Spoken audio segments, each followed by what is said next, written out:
Writing is usually a solitary activity, so it's always nice to come out and talk to a group. We have this thing at our school called Writers Week that started in 1995. And what we do is we invite authors and writers from all over the country, and they converge on our campus. And since we have such a big school, it's about 3,000 people, this Writers Week creates a sort of community within the school. And I'm guessing that this kind of program maybe is intended for the same sort of thing. Do you guys have any background on this program, Authors at Google? You know if that's the intention? I do. Adrian's going to speak on that. Yeah, the intention of the program, it started out in Mountain View at the Google headquarters, and the idea was just to make Google even more like a college campus, as far as I can tell. It's just a perk to keep, one big thing that's important at Google is keeping people's creative minds working, and so we like to bring people in to spur new ideas and just keep political and literary conversations going, and I think that does help create a sense of community both within Google and at large. So that's the impression that I get. I was sitting in the lobby waiting to come in here, and as a writer I'm looking at the details that would bring Google to life. And if you had to write about the office, what are some key details that would bring the office to life? You don't have to raise your hand, just go ahead and shout it out. The primary colors? Bouncy balls. A lot of what? The lava lamps. Bouncy balls. The balls above the cubicles, the bean bags, and I guess as a writer, those are the kind of things I'm doing. You're probably curious a little bit about this picture. Can anyone identify this picture? Thank you, Sophia Loren. She was a big actress in the 50s and 60s and the 70s and the 80s and the 90s, and the men in the 50s were obsessed with this picture, with Sophia Loren. The first line of the book is, though Mama may not have seen this as consolation, Papa didn't fall in love with Sophia Loren until about a year after poor little Benito died. So when the book came out in May, we had a big release party, and my good friend Gary Anderson, he gave me this signed picture of Sophia, and I vowed that I would bring her with me to every reading until she showed up. And I thought this would be the ideal place because, you guys ever Google yourselves? It's funny how how Google has become a verb, so I'm hoping that maybe she'll Google herself and this will come up in conversation somehow. I grew up Grandin, Ashland, right down the street here, and I drove by the old neighborhood before I got here just to see how things stood, and everything seemed compressed like it does when you visit an old neighborhood. It was at St. Columbkille's Church, which doesn't exist anymore, but the school still exists. It's used for something else. And I stopped by D'Amato's Bakery, and that would be a good place for you to go to lunch. It's just a bakery, but they have pizza there, and they have this big old cash register where the numbers actually pop up rather than digital. And there were some off-duty cops there talking about what they did yesterday, so it was a prime Chicago experience. You need to, it's probably about 5 minutes, maybe a 10-15 minute walk. And we moved into Grandin, Ashland in 1958. My father was 37. He came from Italy. And if you knew my father, he was this timid guy. So for him to come at 37 is just remarkable. It's probably one of the defining moments of my life here. I'm going to read just a couple of the pages from the opening here. Is that okay? I'm assuming you just got the book, so I'm assuming nobody's read it. Correct? So this will give you at least a little taste of the book, and I'll talk a little bit about it, and then give you a chance to ask some questions. It starts in 1976, and then it flashes back into the 50s. And this is a young character, a boy who was about 21 at the time, and he's thinking back. Though Mama may not have seen this as consolation, Papa didn't fall in love with Sophia Loren until about a year after poor little Benito died. At least that's how I'd always understood it. Papa's grief giving way to obsession. The one thing Mama and Papa did agree on was that they'd never use Benito's room ever again, at least not for anything as functional as a bedroom. This is the first year I'm wearing glasses, so I have to figure out how to wear them so I can look up and actually see. So I'm going to adjust them right here. How I know all this is still a mystery to me since I was born a full 2 years after Benito drew his last breath, 2 years to the day. On birthdays, I'm keenly aware of the somber glances at Benny's photograph, that sits atop the china cabinet shelf in the dining room, along with the raucous laughs and the slaps on the back that seem too exuberant. In the photograph, Benito stares clear at you from his high chair, his dark saucer eyes showing no signs of the fever that would soon ravage his body. I know I've taken in much of our family history on my own, away from the pitying stares of my older brothers and sister, who look at me as the one who came after, the only innocent one. Yet innocence isn't what I feel. I feel instead that I was there when Benito died. He lifts his infant arms to me. I touch his hands, and they are like fire. I see the mourners file out of St. Columkill behind two pallbearers and the tiny casket, then the awful lowering. 2 years later, before I had the words to know him, Benito was by my side. He was there when I nuzzled on Mama's grief. I have been there in her arms at the precise time of Benito's passing, and in her innermost thoughts, she has noted it. My twisted mouth sucking became his. I have seen him in Mama's eyes on the first day of kindergarten and picture day, and any time I refused to eat or showed the slightest sign of fever. I have seen him when a certain light flashed through the curtain window on a lazy Sunday afternoon. I am the living marker of what could have been. Benito should have been the last, I know, and I am an afterthought, bittersweet and haunting. On those rare afternoons, never at night, when the house is empty, I amble into Benito's old room, Papa's sanctuary now, and lean on the edge of the bed until my head stops reeling. Papa's smell steadies me, an attic scent that speaks of ages and reminds me always of oil and church. And behind that, wafting up from a drawer in the blonde dresser in the corner, the fragrance of baby lotions.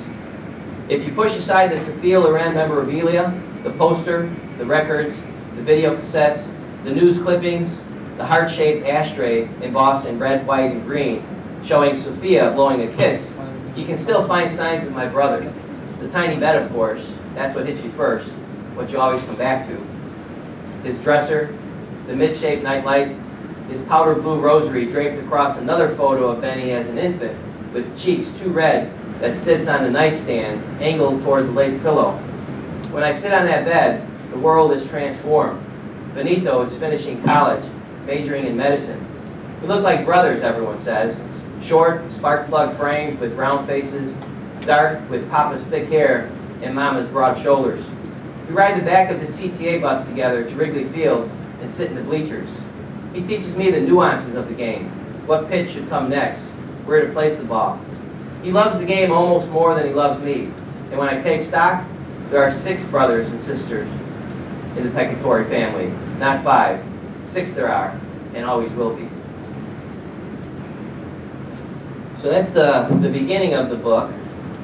And the book came out in May, like I said, and interviewers were asking me questions about the book, and I didn't know what to say about it.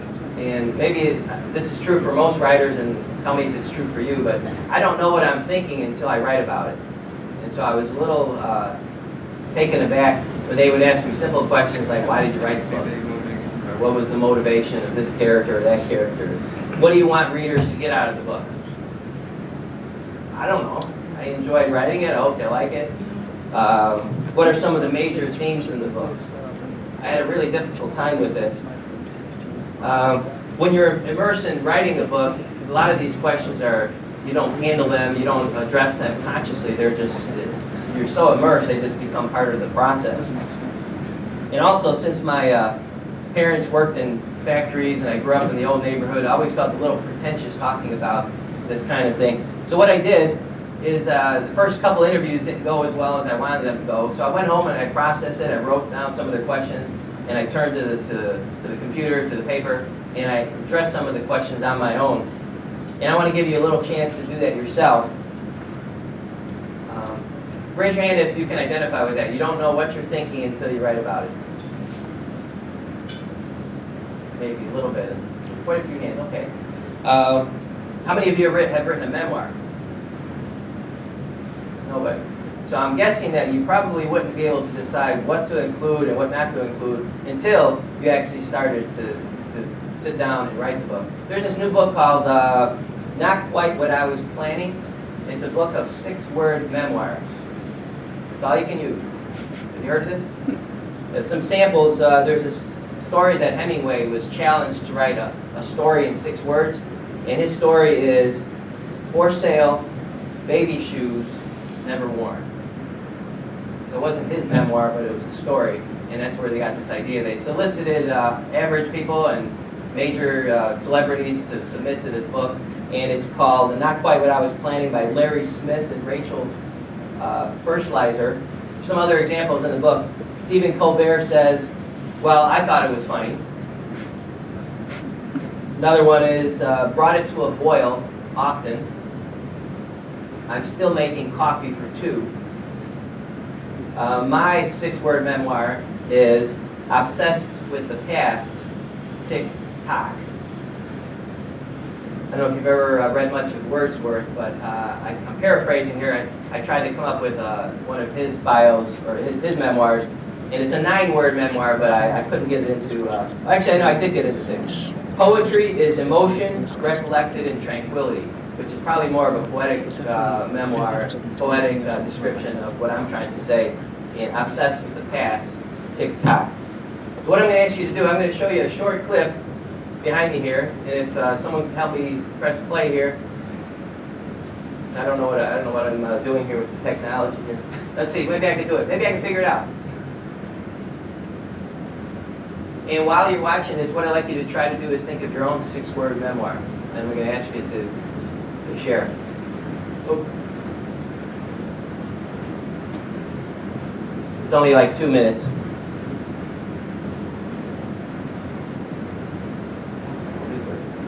That's me on the right, and that's my cousin Jeff on the left. This was probably about 1961, and his dad was this sort of an amateur photographer. So when I show this, when I've shown this in class, my students don't believe it's me because it's in color, and they know that TV shows back then were in color. And watch Linda's mouth. Constantly ordering people around.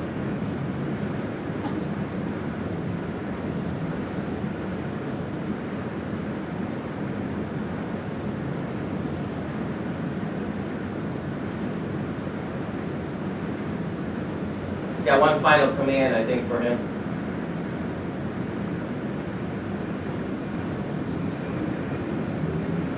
And my cousin Robert back there. I don't think he ever moved.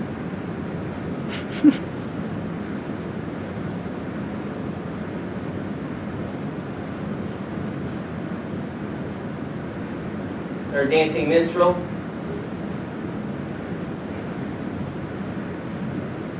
Are you thinking about your 6-word memoir?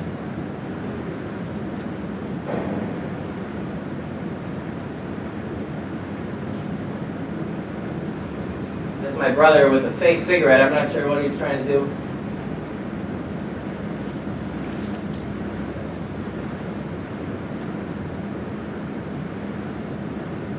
And then for some reason, the big thing to do with the camera is just line people up and allow them to walk to the camera over and over and over again. I don't think they knew quite what to do with this technology.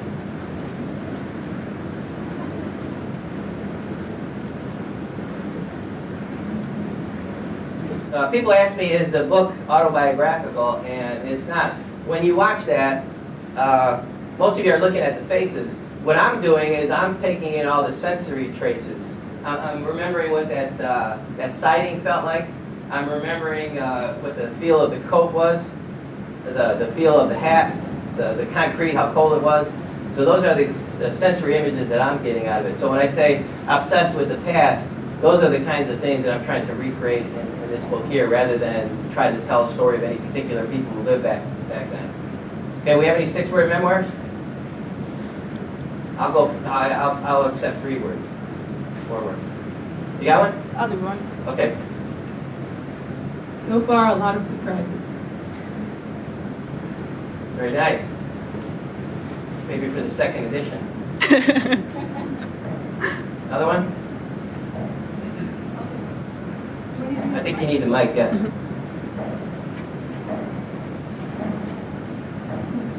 Those who knew her thought not. What was that? Those who knew her thought not. Those who knew her thought not. Right? Very nice. Anybody else? And did you discover something that you hadn't thought about before you put those 6 words together? Yeah, kinda. Just thinking about life as a work in progress. I think some people do it through talking. I think we know people who talk and talk and talk, and they figure out what they think through this talking. Writers maybe tend to do it in a more introverted way. I know I was always shy and introverted. If you had, if someone had come up to me on Grand and Ashland on the front stoop where I read my comic book and said, someday you'll be on the 9th floor of some big downtown fancy building, I would not have believed the word of it. So when I went home and I processed these questions that these interviewers were asking, I came up with 2 main conclusions. And one conclusion is that I'm obsessed with the past, which explains the setting of the book. I remember when my oldest daughter was about 6 years old, I was working on something in the kitchen, and she came up to me and she asked me a question, and I didn't know the answer, and I said, I don't know. And she looked so surprised, and she turned to me and she said, Daddy, you're a teacher, you know everything. And it was so cute, and it was heartwarming, yet it was a little disconcerting as well, because I knew this wouldn't last. I knew there'd come a day in the not too distant future where she wouldn't see me as perfect. Or another time we're at the Cubs game, and my youngest daughter, we're sitting in the upper deck, third base side, and we're looking, and we're just enjoying the game, and my youngest daughter looks out and she says, which one of them guys brings the treats? She was playing t-ball, one of the responsibilities. She shared the responsibility of bringing the treats. Or we were in a Chinese restaurant, and another one of my daughters, we're waiting for the food, and there's some Chinese writing, and I elbowed my daughter. I said, what does that say? And she said, Daddy, we didn't learn cursive yet. And all these kinds of stories, again, are cute, but they remind me that it's so fleeting. So I'm obsessed with preserving that sort of time. Holden Caulfield in his book, Catcher in the Rye, here's where the 9-word memoir comes in maybe. Certain things, they should stay the way they are. Certain things, they should stay the way they are. And maybe I'm a little obsessed with that. The second thing I realized was that not only am I obsessed with the past, but I'm obsessed with trying to preserve it, which might explain why I wrote a book about the late 50s. And let me read some short excerpts from what I came up with when I went home and tried to process some of these interviewers' questions. This was some really short excerpts. What first got you interested in writing? Swimming, or lack thereof. For some reason, many Italian immigrants, though they were surrounded by water nearly their entire lives, never learned to swim and never tried to enroll their children in swim classes. They simply didn't think of it, worrying instead about how they'd get in enough hours at the factory so they could feed their children. This was my world, at least. We lived about 10 minutes away from Lake Michigan. Every distance in Chicago is measured in minutes rather than miles.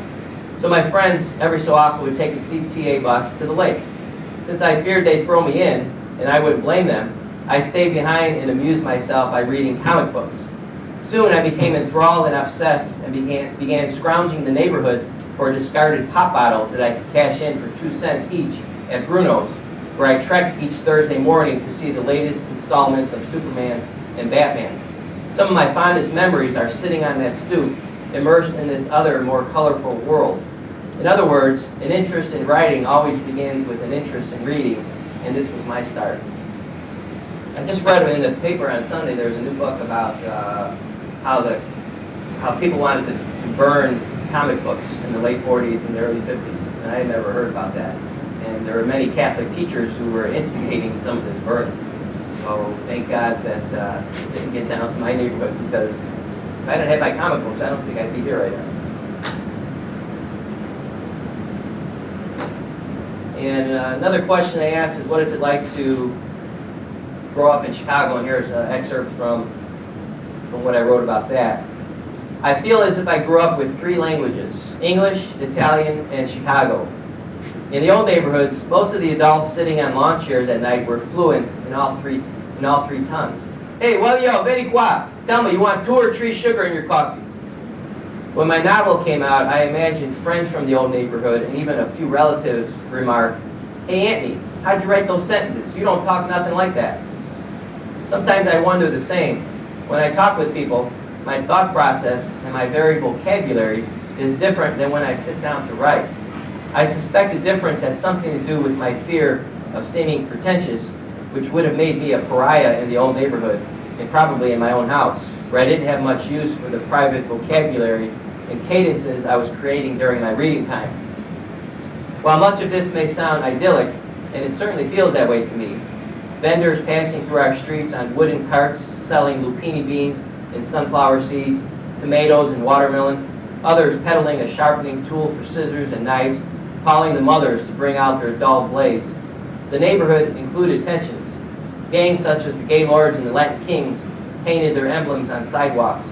One time I felt the foundation of our apartment quake from the vibration of a light pole being torn from its base and landing a few feet from our front door, all of which I discovered after rushing outside.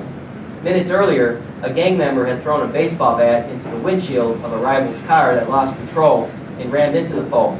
The driver stormed from his car unhurt, fire in his eyes.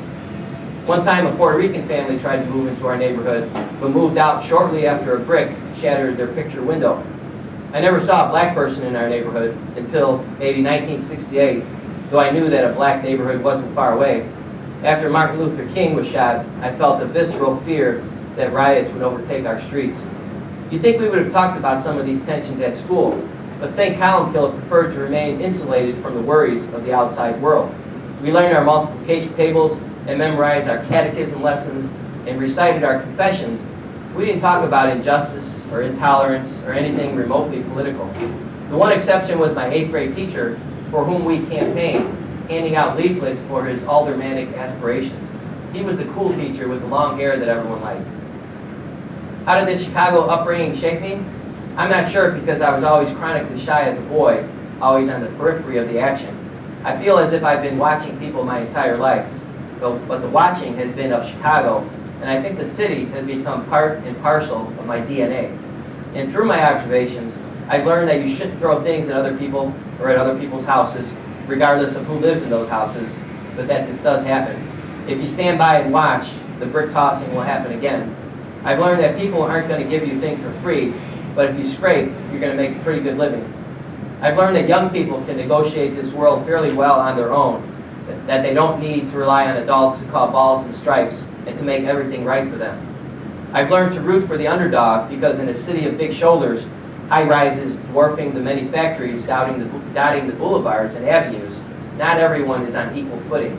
Not everyone can prosper without a helping hand or a fighting chance. You know, even at home, I was really shy, didn't really communicate much. After 8th grade, we moved to a new neighborhood, and I worked with this milkman, and I'd get picked up at 5 o'clock in the morning. I'd just hop on the truck, and I wouldn't even say good morning to him. Finally, he got fed up and said, you have to say at least good morning. So that was the beginning of my education.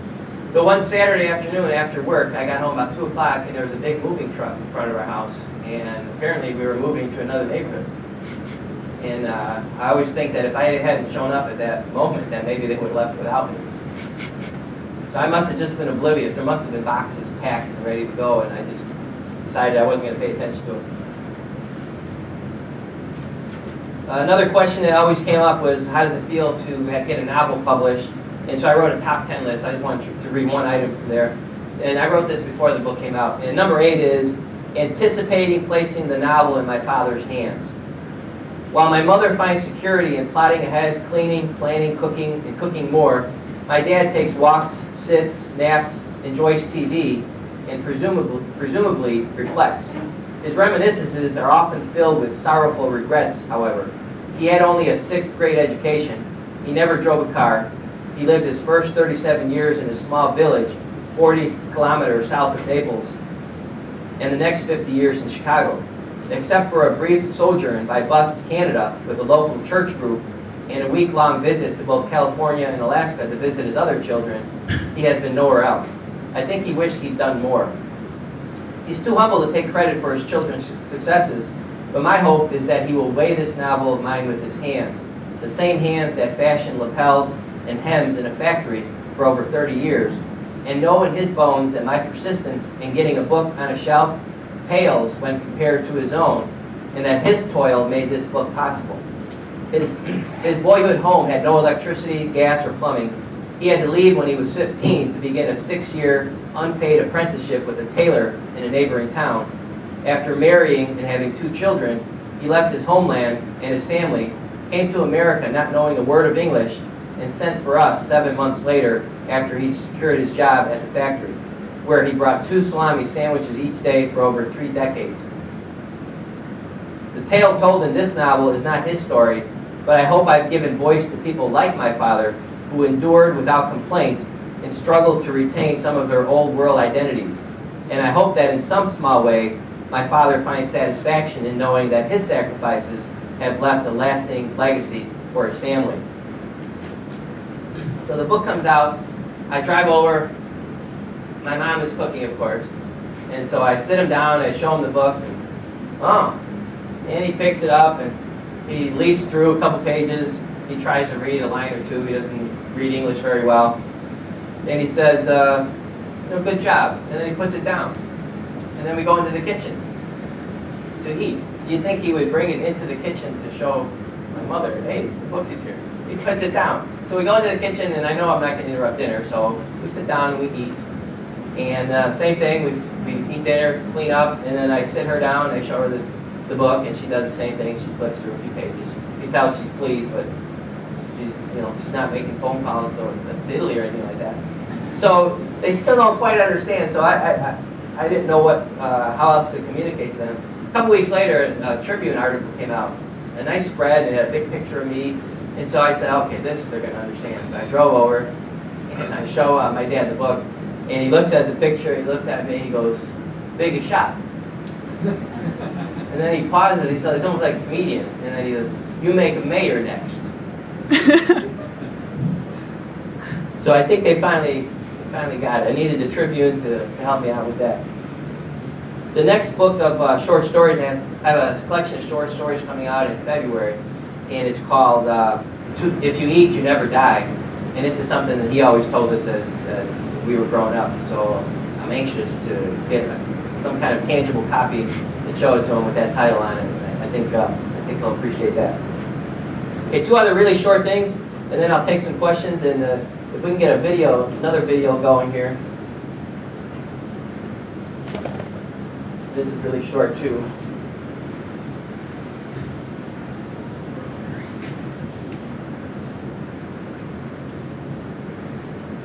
Okay, another question that always came up is what is it like to live in the neighborhood and grow up in the neighborhood? And, what do you think about Chicago and how it's changed? And this is my short response to that. Place is central in all fiction. One of the great pleasures of reading... let me start over. Place is central in all fiction.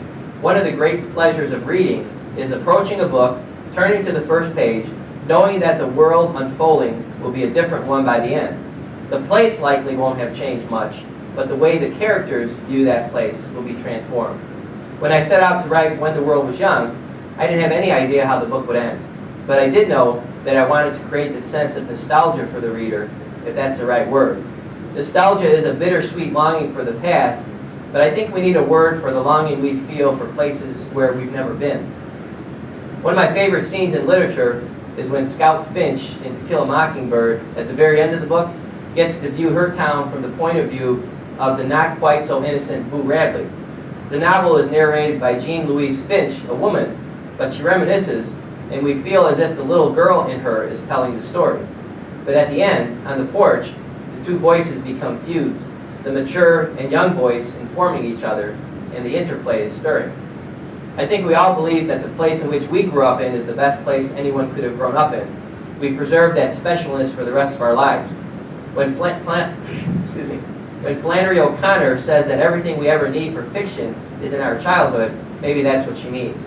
We can mine this storehouse of memories from our old neighborhoods, or not actual memories, but sensory freeze frames. When I was writing this book, I wanted to capture that. Even though the events in the novel never happened, they're all true because they seem to me a recreation of my past. They evoke for me some of the same visceral sensations I had when I was young. To put it simply, the main reason I read, and write maybe, is to recreate my distant past. Maybe that's what all great art achieves. It returns us to the pure sensations we knew as children. Maybe that's why when we hear a song or take in a piece of art, it moves us and tears us up. Because it takes us back to a primitive place we once knew, which is joyous, but it also creates a quiet sense of loss. In practical terms, I can drive by a house at night, let's say, and even though I've never seen that house, the speckled siding and the painted window frame and the front door and the warm blue light of the television bring me back to an earlier time when I occupied a particular space, and sometimes this quickens my breath and brings me both solace and longing. And the very last thing, the last paragraph I'd like to read is, my agent wanted me to write the story behind the book, and this is just the last paragraph of that. When I began writing my own short stories, which seemed to nourish me as much as my mother's bread, they were largely autobiographical. After finishing When the World Was Young, I thought I had finally broken free from my past and created a wholly imagined world, and in some respects I had. But mostly, I'm still the boy reading on the stoop, wondering, coming to grips with the familiar cycle of loss and redemption. This time through the Peccatori family, breathing and working in Chicago in 1957. Old friends to me now. How is it possible, I often wonder, to feel nostalgia for characters and places that don't exist, and for a time in which I never lived? I want to show you one quick thing here, if I can get it going. It's already in there. And then I'll field some questions. It's going to hurt my feelings if you don't even have at least one question, so you can think about that. Another question that many people pose is, what do you do about writer's block? And instead of answering that in words, I put together a very short 4-minute video. Yeah, just press stop.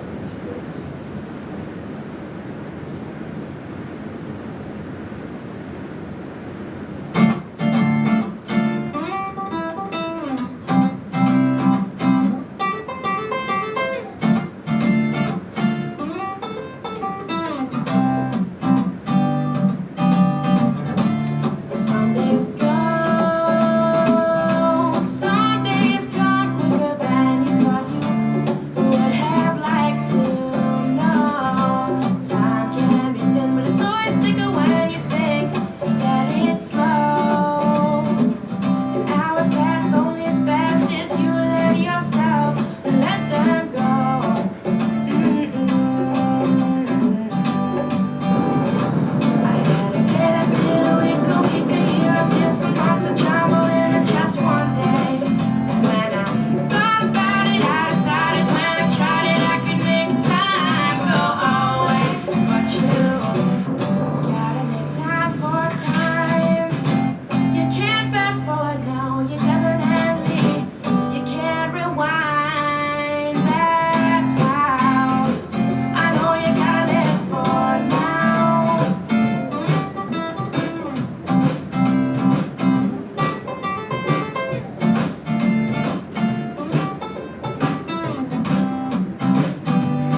you know at times telling you it's done. Damn time can't be defined. There are no lines or conclusions that can be drawn. I had a test in a week, could be you. There's some months of jumble in that just one day. I thought about it, I decided when I tried it I could make time go away. But you gotta make time for time. You can't fast forward now indefinitely. You can't rewind. That's how I know you gotta live for now. I know you gotta live for now. I know you gotta live for now. Live for now. I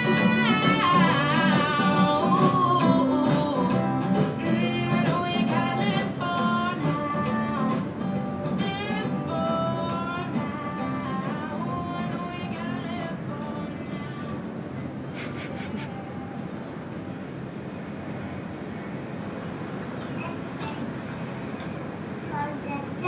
Okay. Next time I'll charge it double. Next time I'll charge it double.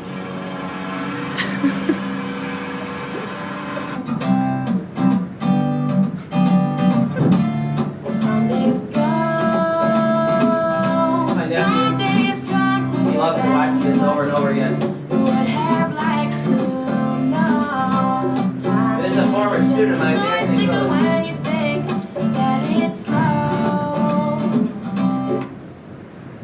This Writers Week I was talking about, she was just there with her band, and I asked her if I can use this in this. She said, sure. So I guess the main thing I'm trying to show is that writer's block is ridiculous if you give it too much emphasis, that it's going to just block you.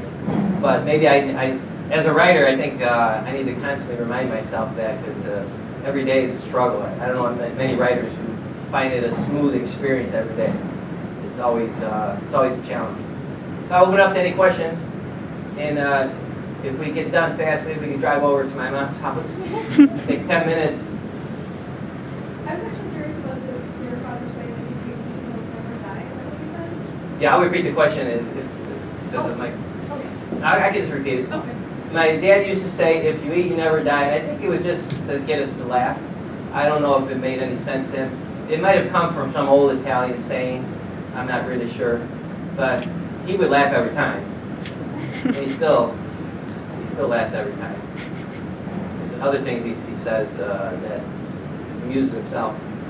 Yeah, but you have the mic. I see you have a question. I do have a question. You talk a lot about preserving the past, and a lot of that comes through stories. Do you think that something like a YouTube, where now we've recorded so many events and memories, do you think that's actually a bad thing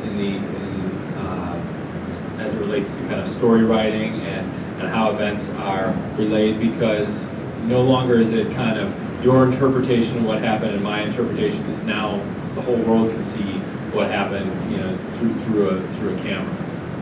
I don't think it's a bad thing. The only thing that worries me is that it comes so quickly, and that some of these things are posted without much thought. They're just pointing the camera, and this happened and that happened. I think as long as they take some time with it and reflect and make it accessible to everyone, I think that's okay. It's you guys probably think about this question all the time, working at Google. Well, what would your answer be to that? Well, I think for any event, everybody can have their own. You talked about the video you showed. You thought of how the coat felt, how the siding looked or felt. So everybody's got kind of their own interpretation of it. I just worry sometimes that because so much is so accessible now that we lose a bit of the details. All that kind of sensory kind of memory, because we just kind of lean back on, we took some video or we got the pictures to show that. You know what I mean? Yeah, I guess I do worry about that. I think as long as people still turn to the written page, which forces you to slow down. So in that sense, I guess I worry too, in that it moves so quickly, and we do need to pause. And you can't get through a book quickly. You just have to take in each word. And that's the beauty of it. Anybody in the back there? At the remote location? Yes. Are you still with us in the remote location there? Sort of like you were saying about YouTube, but if you think about the blogger product or blogging in general, when you ask me, or when you ask the audience, can you form your thoughts without writing it, before you write it down? Like, I have a blog I update every single day, and I post a lot of photos, and maybe some of them are throwaway, but a lot of times I'll be walking to the train or whatever, and I'll be thinking about something that happened or thoughts on something or how, but in my head, I'm thinking about how I would be writing it, and I'm not going to write a novel, like I could after 8 years of blogging, but I wouldn't be that interesting actually. But that's how I get it down and write it down is through that. So it's just a different medium, I guess. But I guess. Let me ask you a question. Does the blogging help to bring people together? Do other people read it and contact you? Yeah, because how it started was I grew up in Wisconsin and I moved to California and I lived in New York City for a while, and now that I'm back in Chicago, I'm closer to where I grew up, but I'm still not. I have friends everywhere, so it brings everybody together. There are people who read my blog who like aren't even my friends, that are like friends of my boyfriend, just like trying to see what he's doing and stuff like that. So there's all kinds of people reading it. And I think that's sort of a opportunity. Yeah, I'm envious. When I started here, I said that writing is usually a solitary activity.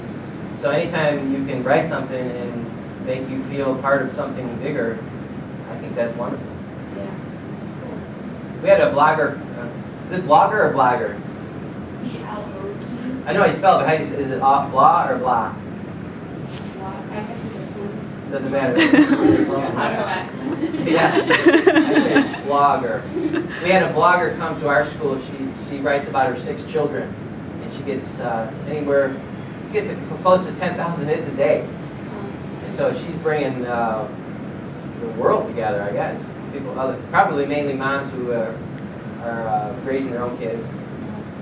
Well, on the other side, I guess I was thinking about my personal blog, but I'm also involved in this community blog where like 30 people write about Chicago every day, and you get like 30,000 views a month, or wait, a day, so like 300,000 a month. Wait, that doesn't really add up. A lot of people read the site, and a lot of people comment, and there's like a really big community forming like around the site. So we don't really write about personal things, but just writing about different aspects of Chicago is really bringing people together to express views and stuff. So that's kind of Like things that are going on in Chicago? yeah, anything from a restaurant review to a news item to like a band I favor. It's called Chicago List. You want to Chicago List? It's Ist. with IST. Chicago IST. Chicago Ist. I don't remember anything. So. Yeah, that's wonderful. Anybody else have a blog or a blog? I have a blog, but that's actually not one of my questions about, gee, I wish I ever got 10,000 hits a day. I'm moving away sort of from all of the technology questions, which definitely naturally come out of any visit to Google. I'm just curious, I have a lot of friends who teach high school now, just out of college, starting, throwing themselves into this very trying, in some ways, job, and I'm also a writer, and I know how much time and energy it takes. Coming home from a 9-to-5 job, sometimes I feel too wiped to try. So, did you reach a point where you just sort of started pushing yourself harder to get the novel done, or has it been sort of a process throughout your entire career? I guess you do it in spurts. I would try to write at work. There used to be places at Friend where you can go into corners and hide, but they've taken those away from me. So right now I'm working in a storage room in my house, just clean out the cobwebs. And I think if you have a physical space that's devoted just to that, nobody's going to interfere with that. That helps tremendously. But you still need to find the time to go there. I thought you were going to ask, you teach high school, have students changed? But I Because that seems to Are be they, the common- are they different from Kate? I don't think that kids have changed that much, but I do worry. I do worry about the new technology in the text message. They can't get away from it. They're never in the present. Even when you're reading a book, you're still lost somewhere. But like I said, it slows you down, and you're in the present of that moment. But they're texting people in another class or at home, and they're never there. And I say that if you were with these people you were texting, you'd probably text someone else because they're always trying to network. That's a little troubling to me. Their heads are down so often rather than interacting.